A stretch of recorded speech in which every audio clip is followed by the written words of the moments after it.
This video is by Straight Goods News. SGNews.ca. Using any sense of accountability. They're being really vague about helping out. They have done nothing.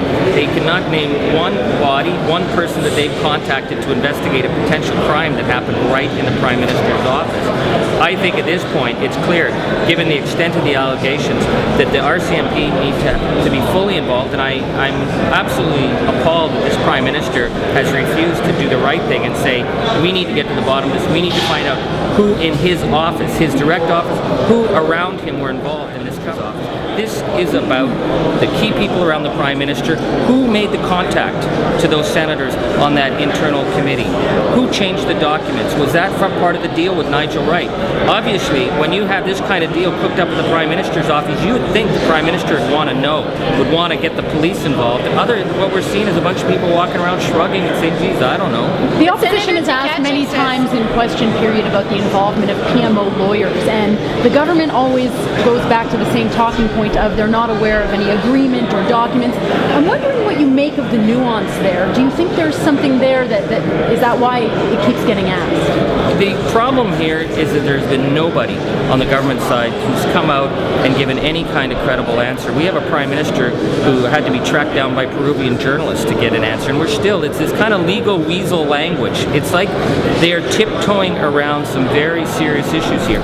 If there wasn't a problem, the Prime Minister should be able to address it. He should tell us clearly. We haven't heard from Mr. Parham any clear language. We haven't heard anything from Mr. Wright.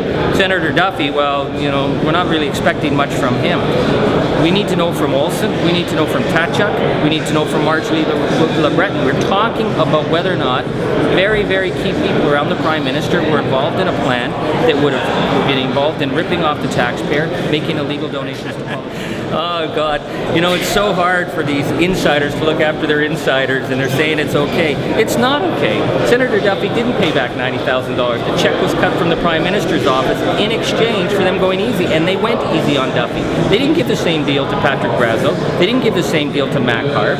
Mike Duffy was given special treatment. The question is why. The RCMP has confirmed they're conducting a review of the Deloitte examinations, and they're looking at whether there are grounds to launch a criminal investigation. Is that enough? I mean, that's what you've been calling for, isn't it? Again, we're dealing with two very distinct issues of this scandal. The first is whether or not people were claiming money that they had no right to claim, which if an ordinary person did that would be considered fraud. The other issue, though, is whether secret payments were made to a politician, which breaches all the ethical codes, but also potentially the criminal code of Canada.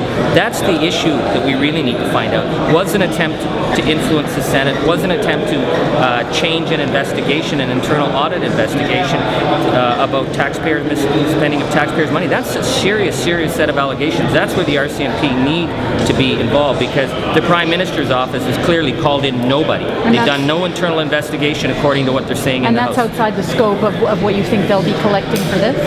Well, from the beginning, we've been very wary of the Deloitte audit because we feel it's been too narrow.